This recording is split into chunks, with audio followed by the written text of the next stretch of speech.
Hello again. Hi. So, when I was a kid, which really sounds like an old guy beginning, doesn't it? But I want to be frank with you. There's no escape. So, when I was a kid, I was always looking for some place safe because, frankly, sometimes even my regular life seemed to be full of ambushes and embarrassments, and I was an anxious kid. As if you didn't know that from the last story. But sometimes my folks would forget and turn off the hall light when they went to bed. And I would lie there in my dim room, worrying about the wolf that lived under my bed, knowing it was slowly gnawing up through my mattress while I worried about what might happen next and waited for that sudden shift between dim room and real blackness when I would be safe in my dreams. Tricky part turned out to be that waking and sleeping tended to run all together. I mean, like dreams do, certainly, even memory for that matter, so that your fears are given flesh, or that half-forgotten taste will reappear along the edge of your tongue and just carry you away. Now, I know I was awake when my mom left to go take care of my grandma. Now, we used to go visit her and all of the cousins up in Illinois, but it only happened once a year, so it was exciting, but so far away. I mean, my mom's mom. You just never thought about your parents having parents, right? Except on vacation, and there they'd be, older than last time, and causing you to worry about what might happen next. Because my grandma wasn't always sick, and visiting her was full of that weird but very exciting flavor of real butter, right? Melting over corn on the cob.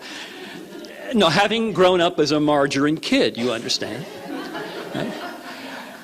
And the musty smell of old houses, because my grandma lived in the upstairs of Aunt Bertha's house, who wasn't related to us and was even older than she was. They lived on a street lined with those same two-story, turn-of-the-century houses, all dark wood and that musty smell. And the trees in everybody's yard were so old and tall and thick that when it rained, the only place it could rain was on the tar line down the center of the street. I think that was a rule. Right? And for some reason, there I could forget the wolf for a while, because my cousins and I never stopped playing.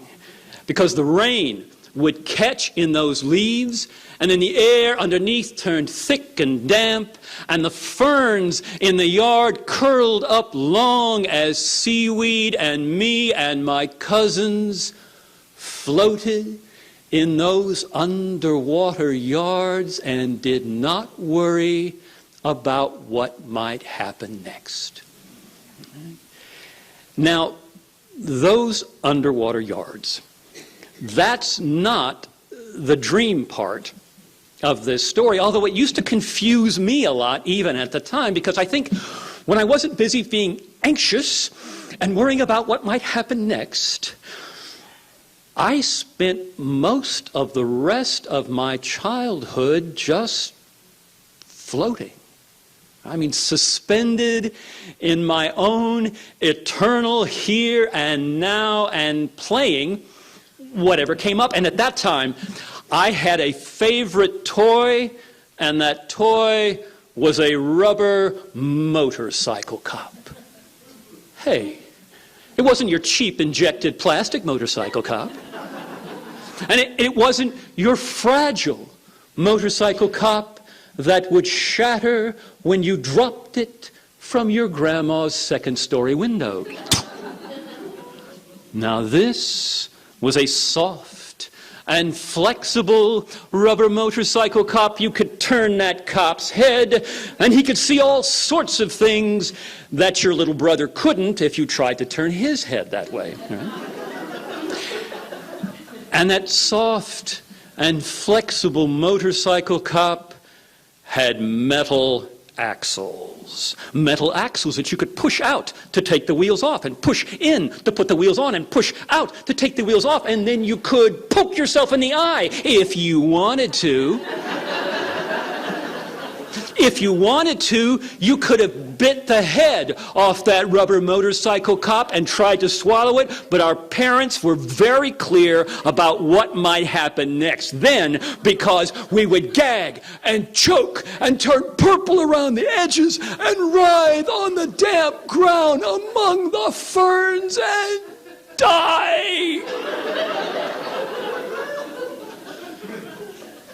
But we didn't.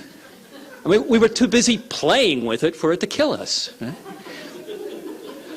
But one time I did have a dream there, and I dreamed that my cousin had stole my rubber motorcycle cop.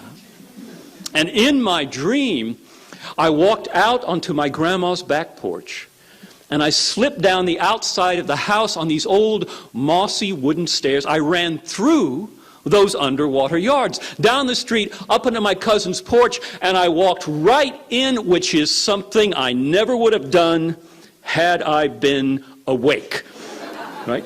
But I wasn't, so I didn't knock. I just walked in looking for my rubber motorcycle cop. And I went from room to room, calling out for my rubber motorcycle cop, until at last there was just one door, and I pushed it open, and there sat my uncle on the toilet.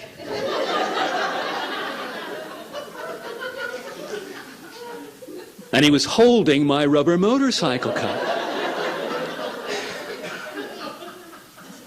And I was so embarrassed at having just walked in on him like that, that I turned and fled from that house, back through those underwater yards, up the wooden stairs, and into my grandma's apartment. And I was embarrassed for years over that. And it wasn't until I was 11, maybe 12, anyway, long after my grandma had died, that I realized one day that it had all been a dream. That I had been embarrassed for years over a dream. And then, of course, I was embarrassed at having been embarrassed for years over a dream. Right? But you know, my grandma had died and gone away long before my embarrassment ever died and went away, which was long after I lay in my dim room, still fully awake, and worrying about the wolf under my bed, and knowing even then that it was slowly gnawing up through my mattress while I worried about what might happen next and waited for that sudden shift between dim room and real blackness, when I would, of course, and for a little while yet, be safe in my dream.